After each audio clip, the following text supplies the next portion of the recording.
Monserrate, Head of Sustainable Finance at ADGM, Abu Dhabi's International Financial Center. And I'm delighted to be here today with the Assistant and the Secretary for Sustainable Community. A warm welcome to you. Ladies and gentlemen, we are here today at COP27 at the UAE Pavilion for the launch of the UAE Green Bond and Green Sukuk program development.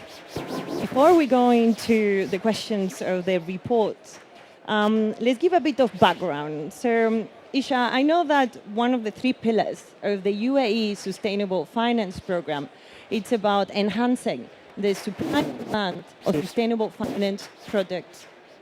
What do you see as the role of sustainable finance in facing the global challenges of climate change, including, of course, the initiatives that are being led by the Ministry of Climate Change?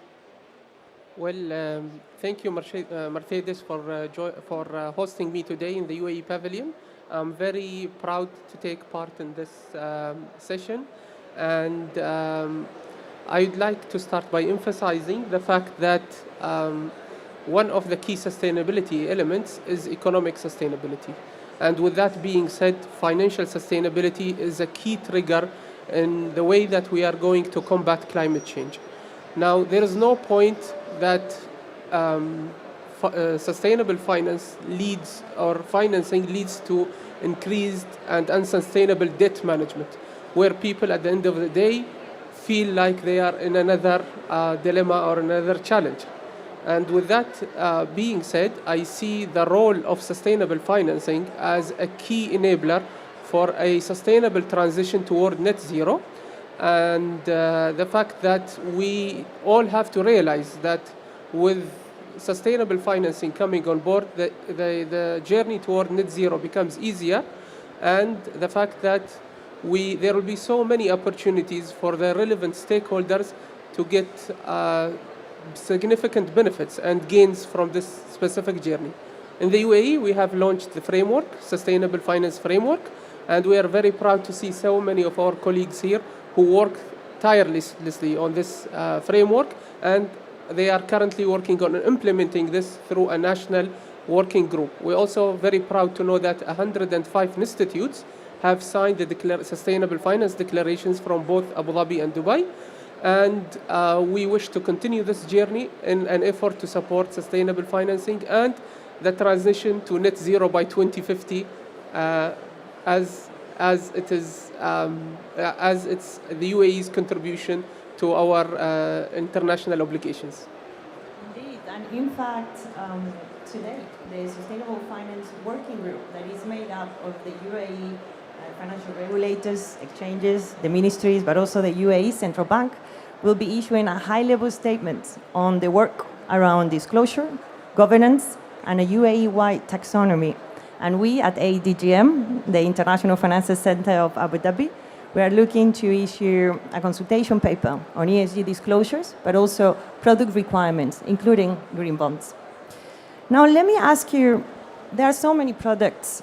Why green bonds? Why green sukuks? What do you see as their significance, let's say, in the global market?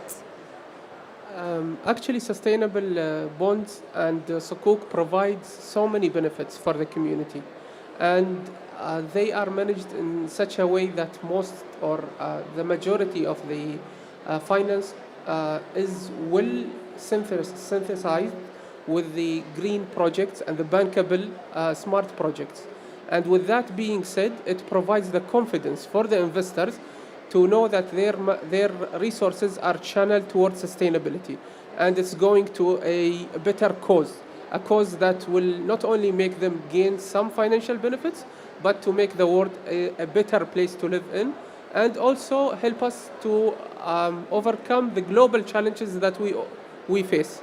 So usually it comes with some financial benefits, so low interest rates, also very long-term maturity levels. So with those terms being set forward, we can find out that sustainable projects that are and bankable projects in this area would become even more profitable and more attractive to investors to choose the right and smart solutions And then hopefully we can realize that innovative financing sources and mechanisms could be provided in many ways. Sukuk and bonds is one way, and we can effectively use the private sector as a catalyst to achieve this very good cause.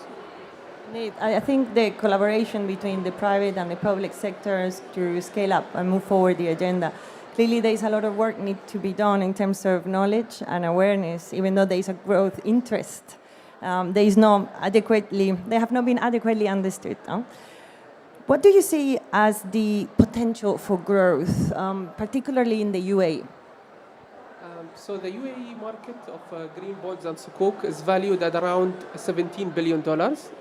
And we actually see that this is a very fast progressing and growing market.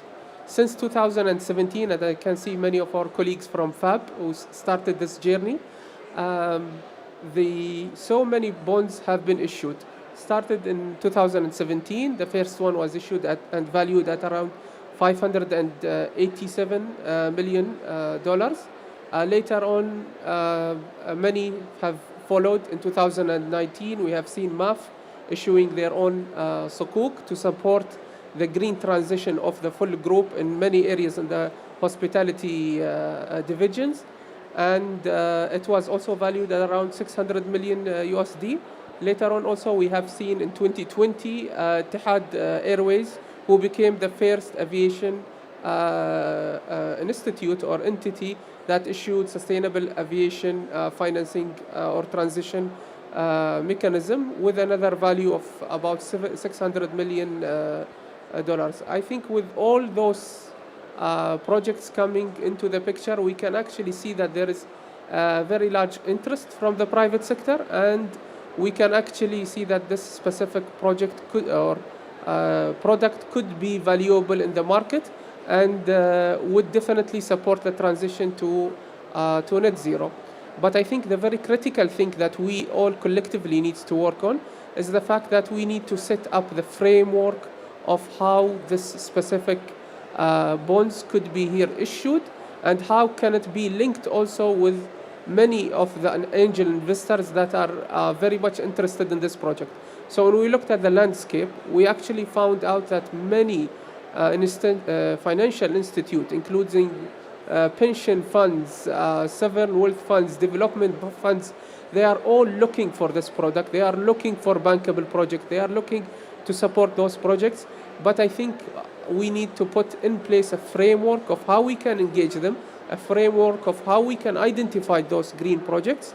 And at the end of the day, we need to also think about the benefits, the natural benefits and the environmental benefits that those projects will bring forward. Fabulous. So just to end perhaps and to summarize the key points that I'm seeing today, there might be 4. So one, it's about clarity.